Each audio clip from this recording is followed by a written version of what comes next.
Okay, so this should be episode 2, which will be the dual swordsman and the sorcerer play.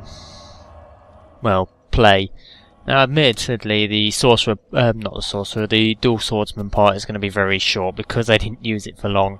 The main reason being that I came to the conclusion pretty quickly that how should I put it? That I would need a reasonable amount of practice to actually be remotely good for using this, and I didn't want to waste beta time for it, but as I say, we've got an extra beta date, so I'll probably redo some dual swordsman play. Okay, so currently what you are seeing is me basically just playing with the attacks to see how it works. And what you're actually seeing, because how it works is you have all your individual attacks, which are obviously with like your R1, L1, etc. But you also get some added. You also get a added moveset when you press and hold triangle. That's most of what I'm going to probably point out. So I think I will be attempting to use this a little bit more on our next beta date, which is, let me see, I think it's about 2 weeks from now or so. Which, well, it's 2 weeks from now, which, as I say, I will make an extended video on it, because in all honesty it's probably going to end in about 30 seconds. That's how little I actually used it. Here I am, I'm just trying to break those boards from the outside, because I actually found out that some of the starting classes and with the longer weapons can actually reach that board from the outside. So yeah, this is going to be very short, unfortunately. I can't remember why. As I say, very poor play. As I said, I concluded, though I would probably need some more practice with it, so I decided to quit just here. Okay, so this is going to be the sorcerer part of this episode. As I said, the dual swordsman, it was saying short would be an understatement. And say I came to the conclusion with that as I said, I would probably need more practice, and I didn't want to waste my beta time. Okay, so let's say in all honesty, the sorcerer part isn't going to be exceptionally long either. The main reason was I wasn't entirely sure how I felt about it. Interestingly enough, this was something I did note, that the sorcerer actually starts with heal, and you just see me trying to test it by using a catalyst. It's obviously didn't work because it is a miracle. So yeah, I think I decided that I was going to start by trying to level up attunement, and as you can see, it's slightly increasing my casting time for it, or well, casting speed for it, and I put a bit into intelligence and a bit into agility for some reason. But there you go, and here we are. Yes. Oh, so that does actually say pyromancy. But yeah, pyromancy, that is interesting. So it's still technically pyromancy, but you need a catalyst to use it. That's interesting. Okay, so yeah, here I am. I'm just seeing how much a talisman would actually cost. More than I have, and I'm testing the parry out. So parry speed on the sorcerer is incredibly slow and very bad. Now, one of the biggest, well, I'm not going to say the biggest issues that I had with, with the sorcerer was that for the most part it actually seemed like trying to use the knife actually yielded better results, but yet again, we didn't.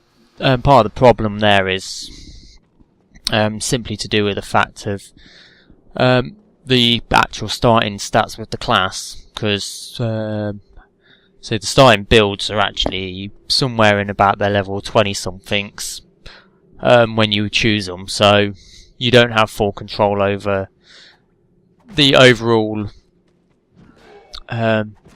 stat progression of what you might have. Because in all honesty, if I was actually making an actual sorcerer, I'd have probably pumped almost, at this point, I'd have pumped a lot more stats into my attunement and my intelligence. Also, part of the reason why I'm using my knife is I don't want to waste my magic.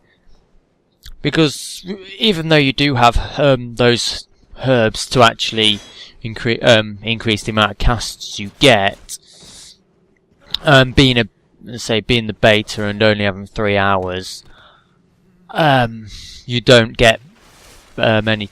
Well, yet again, I didn't want to waste time farming, which is what I would, in all honesty, it's what I would do if I was actually playing this in the actual game.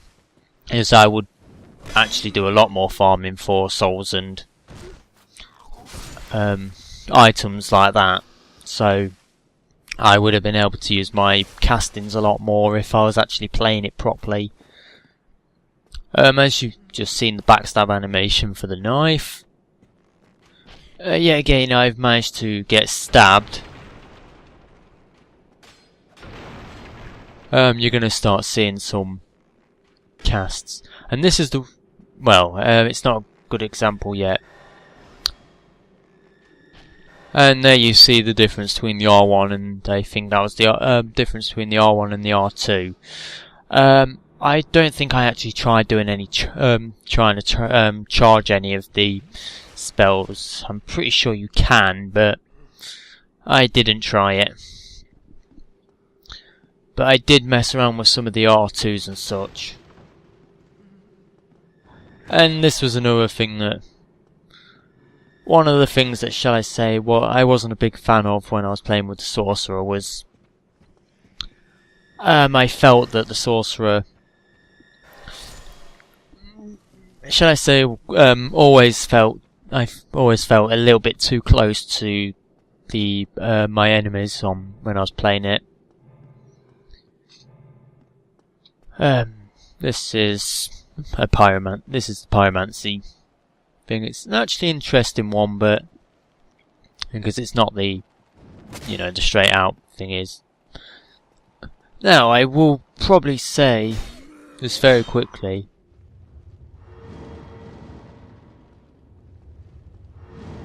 Oh yeah. One of the things that I actually found was extremely annoying when I was playing as the sorcerer is the lock-on range.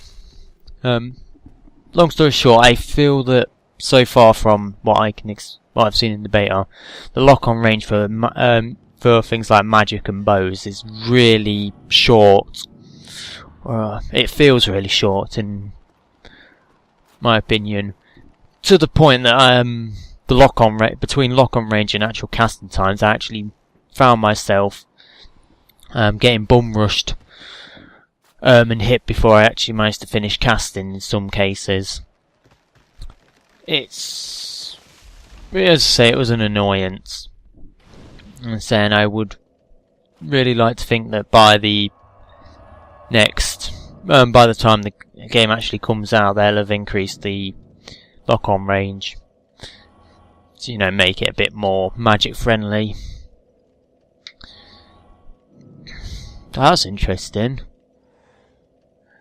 So a mere 9 vitality gets you like 815 HP.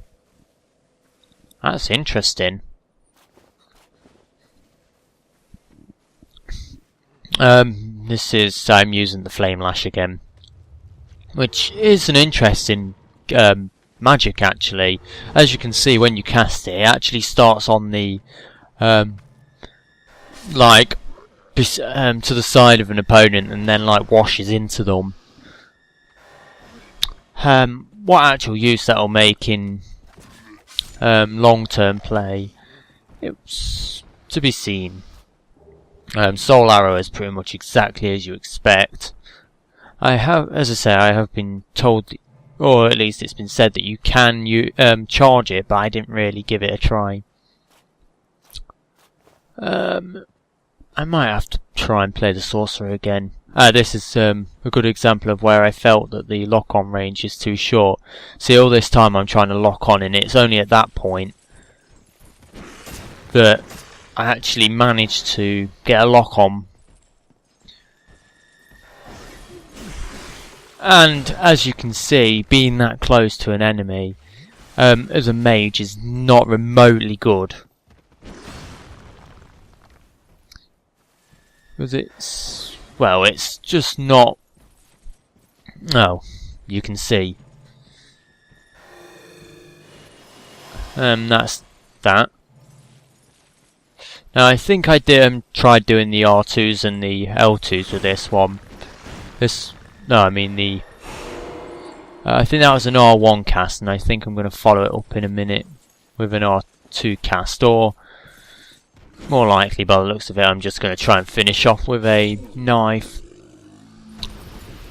Let's say it was one of the things I noted was that to some degree I felt the knife was slightly more useful in some situations, mostly by how close I always felt I ended up with them due to the lock-on range, and that's probably something I'm going to mention a lot. Is yet again the lock-on range I feel is too short. Hopefully they change it, but there you go. Let's see, how's this going to turn out?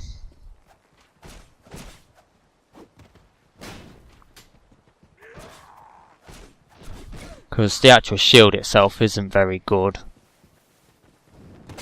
And I'm being shot with arrows. Here we go.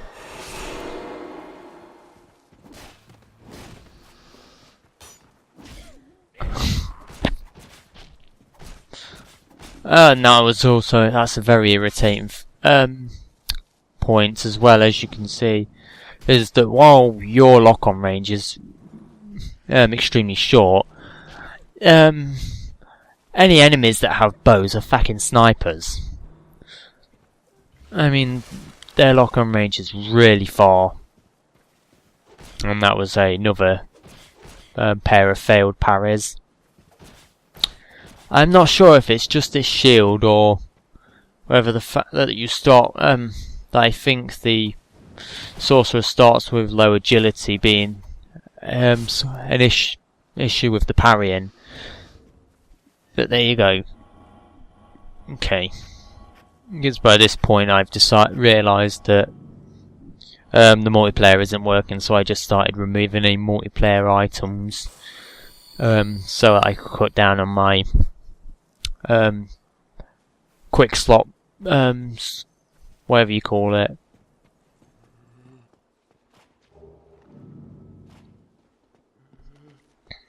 And so I'm not entirely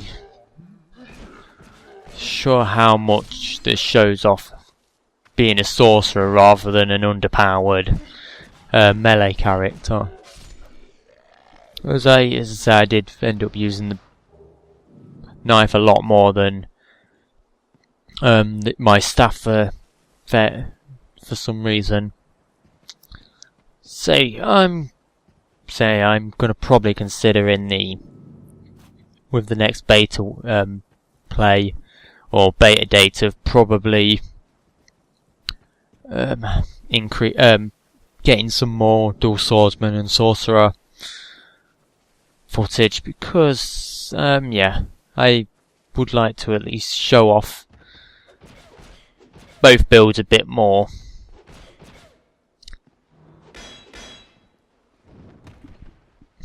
I might actually... I don't know what I'm going to do. So I might end up pumping more points into attunement, see if I can get my cast times up more.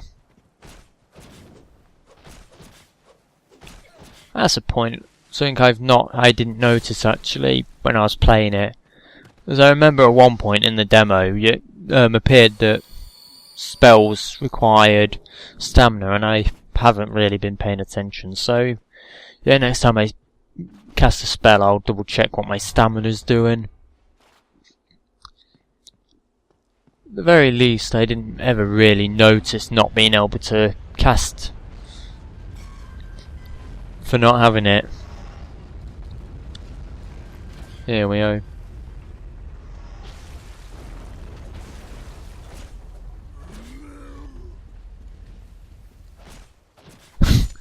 And yeah, as I said, I feel that the character builds that Fromsoft made are not entirely what's the term, optimized for what they're actually supposed to be.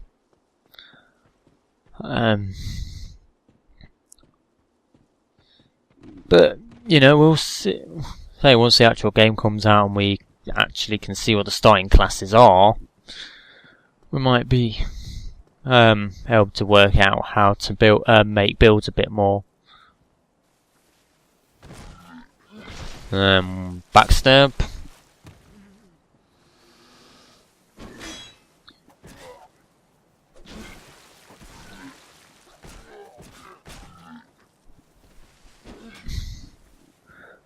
And this is just, you know, various basics, and I get stuck.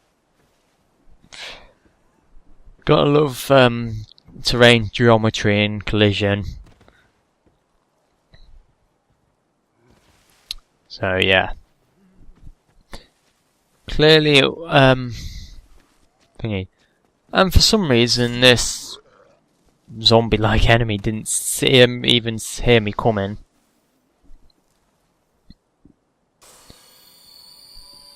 Now, as I think you'll probably see, as you've seen in the warrior part of the video and in this, and you'll definitely see in the hunter video, I came up here quite a bit because, well, the most direct reason is because I actually went the other way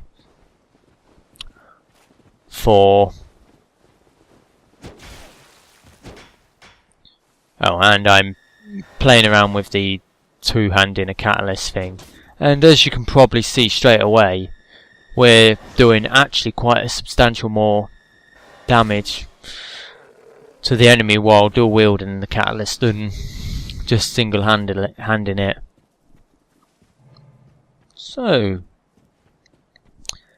it might be an interesting thing.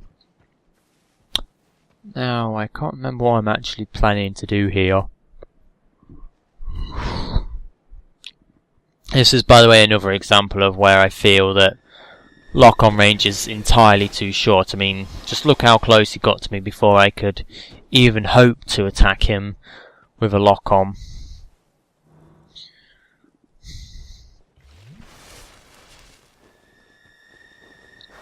As I say, when you take into account how slow you're casting at this level, I think it makes it very clear that this is not the most optimized, and this is certainly not remotely the best spell to use in close quarters because of the lag between it starting to cast, it actually being cast, and actually damaging the enemy. I'm very curious to see how it will be useful, because as you can see, it takes fucking forever to work. And now this is not a good sign, because I'm pretty sure if you're listening carefully, you can hear them, hear the chains from that those big dual scythe enemies, and I'm not sure if I've aggroed them yet, but so I can't remember if I did aggro them. See, my memory's not particularly good. I think at this point I decided that I'd killed one of the red phantoms, so I was going to return and stock up on everything again. Because, as I said, my lack of being able to farm items and such led me to trying to generally avoid using them. Oh, and that seems to be the end.